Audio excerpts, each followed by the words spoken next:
Hello बच्चों, नमस्कार and welcome to my YouTube channel Kamlesh Chandrawat. इस चैनल पर आप देख सकते हो class 8th, class 9th and class 10th RBSC से related maths and science subject की वीडियो। यदि दोस्तों आप क्लास 10 में अच्छा स्कोर करना चाहते हो, लाइक 100 ऑफ 100, 90 प्लस स्कोर करना चाहते हो, तो आप हमारे साथ जुड़े रहिए और अपनी तैयारियों को मजबूत कीजिए। दोस्तों, आज ये जो वीडियो है, जो हमने इम्पोर्टेंट क्वेश्चनों की सीरीज चला रखी थी, उसका आज ये मोस्ट इम्पोर्टेंट वीडियो है। उस इस वीडियो में हम देखेंगे कि अम्ल और क्षारक में क्या अंतर है, उदाहरण देकर समझाइए। यानी कि एसिड और बेस में हम डिफरेंस देखेंगे, वे एक दूसरों से किस प्रकार से भिन्न हैं। जैसे हम नॉर्मली तौर पर जानते हैं कि बे पदार्थ जो स्वाद में खट्टे होते हैं, जैसे क्या हुआ, नींबू हुआ, संतरा हुई, यानी कि बे पदार्थ जो स्वाद में खट्टे होते हैं, उन्हें तो हम क्या कहते हैं, अम्ल कहते हैं। क्या कहते हैं, अम्ल कहते हैं। यानी कि बे पदार्थ जो स्वाद में खट्टे होते हैं, उसे हम क्या कहेंगे, अम्ल कहेंगे। जबकि बे पदार्थ जो स्वाद में कड़वे होते हैं और महसूस करने पर वो हमें फिसलनशील जैसे दिखाई देते हैं, जैसे साबुन जैसे दिखाई देते हैं, उन पदार्थों को हम क्या कहेंगे, क्षारक कहेंगे। दोस्तों, ये अंतर तो इनमें क्या स्वाद के आधार पे हो गया, लेकिन हम सभी अम्ल और सभी क्षारकों को चख कर नहीं बता सकते। यानी कि स्वाद के आधार पर उन हम नहीं बता सकते, क्योंकि अम्ल और क्षारक को यदि हम चखते हैं तो वो हमें नुकसान पहुंचा सकते हैं।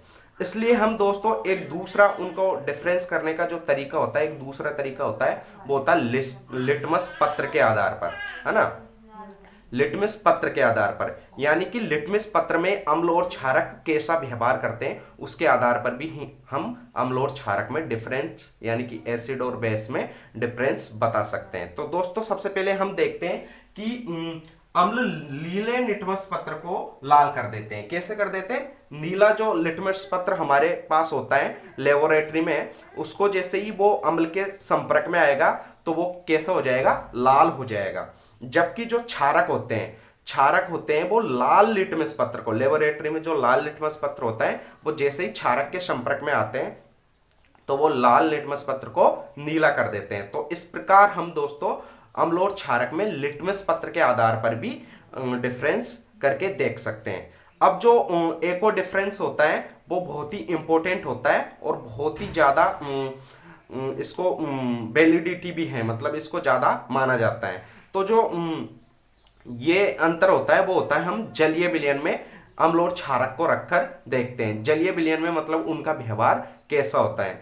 दोस्तों, जो बे पदार्थ है ना, बे पदार्थ जो जलीय विलयन में H प्लस, कौन सा, H प्लस या H3O प्लस आयन देते हैं, उन्हें हम क्या कहेंगे, अम्ल कहेंगे।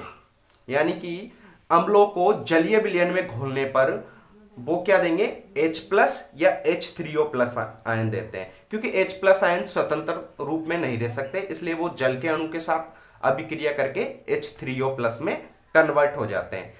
तो बे पदार्थ जो जलीय विलयन में H प्लस आयन देते हैं या H3O प्लस आयन देते हैं, उन्हें हम अम्ल कहते हैं। जैसे हमारा उदाहरण हमने देखा है H2SO4, जिसे हम क्या कहेंगे, सल्फ्यूरिक अम्ल। क्या कहेंगे, सल्फ्यूरिक अम्ल। उसके बाद में हमने देखा था HCl, क्या देखा था, HCl, जिसे हम कहेंगे हाइड्रोक्लोरिक अम्ल।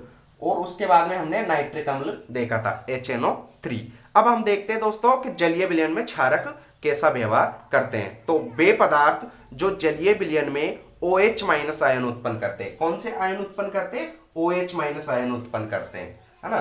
बे पदार्थ जिनको जलीय विलयन में घोलने पर OH माइनस आयन देते हैं, उन पदार्थों को हम क्षारक कहते हैं। जैसे हमारे पास उदाहरण के लिए सोडियम हाइड्रोक्साइड, तो सोडियम हाइड्रोक्साइड को हम जैसे ही जल में रखेंगे तो ये Na प्लस और OH माइनस आयन में टूट जाएगा। इस प्रकार हमें OH माइनस प्राप्त हो जाएगा।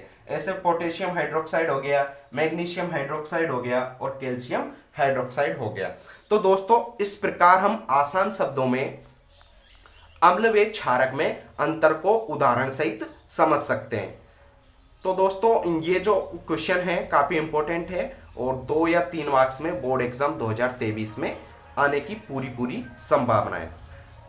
मैं आशा करता हूं कि दोस्तों आपको ये क्वेश्चन अच्छे से समझ में आया होगा। आप ऐसी और वीडियो देखना चाहते हो तो हमारे साथ बने रहिए और हमारे चैनल को सब्सक्राइब कीजिए। Thanks for watching the video. जय हिंद, जय भारत। जब तक के लिए बाय बाय, मिलते हैं अगले वीडियो में। धन्यवाद।